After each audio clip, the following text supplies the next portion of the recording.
நடிகர் நடிகையெல்லாம் திருச்செந்தூரை தேடி ஓடுவது இதற்காகத்தானா?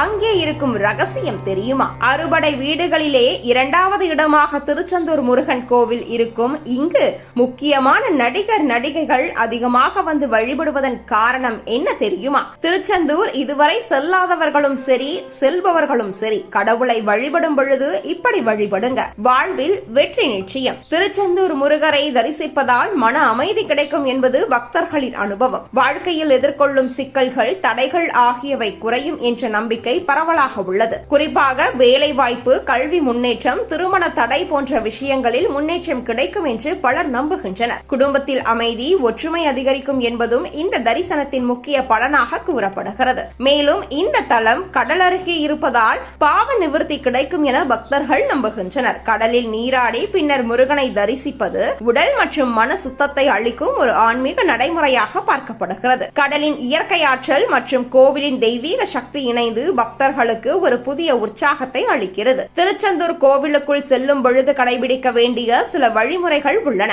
முதலில் கடலில் நீராடி சுத்தமாகி கோவில் வாசலில் இறைவனை நினைத்து வணங்க வேண்டும். அதன் பிறகு முதலில் விநாயகரை வணங்கி எல்லா தடைகளும் நீங்க வேண்டும் என்று வேண்டிக் கொள்ள வேண்டும். பின்னர் முருக பெருமானை அமைதியாக மனதில் வேண்டுதல் வைத்து தரிசிக்க வேண்டும். இதன் மூலம் தரிசனத்தின் முழு பலனும் கிடைக்கும் என்று கூறப்படுகிறது. முருக பெருமானை தரிசித்த பிறகு கோவிலை சுற்றி வருவது முக்கியமான வழிபாட்டு முறையாகும். ஒரு முறை அல்லது 3 முறை பிரதட்சணை செய்வது நல்லது என கருதப்படுகிறது. கோவிலில் உள்ளே வேல் மற்றும் சேவல் சின்னங்களையும் வணங்குவது முருகனின் சக்தியை நினைவுபடுத்தும் ஒரு வழியாகும். இந்த முறைகள் அனைத்தும் பக்தியின் ஆழத்தை அதிகரிக்கும். எப்போதாவது திருச்செந்தூர் செல்ல திட்டமிடும் தள்ளி போகும் நிலை வந்தால் அதற்காக கவலைப்பட வேண்டியதில்லை. வீட்டிலேயே முருகன் படத்தை வைத்து தீபமேற்றி வழிபடலாம். கந்த சஷ்டி கவசம் போன்ற பக்தி பாடல்களை பாராயணம் செய்யலாம். செவ்வாய் மற்றும் சஷ்டி நாட்களில் விரதம் இருப்பதும் ஒரு நல்ல ஆன்மீக நடைமுறையாகும். முடிவாக, திருச்செந்தூர் முருகன் தரிசனம் என்பது ஒரு பயணம் மட்டுமல்ல, அது மனதையும் வாழ்க்கையையும் சுத்தப்படுத்தும் ஒரு ஆன்மீக அனுபவமாகும். நேரில் செல்ல முடியாவிட்டாலும் பக்தியுடன் இறைவனை நினைத்தால் அதே பலன் கிடைக்கும் என்பது பக்தர்களின் உறுதியான நம்பிக்கை.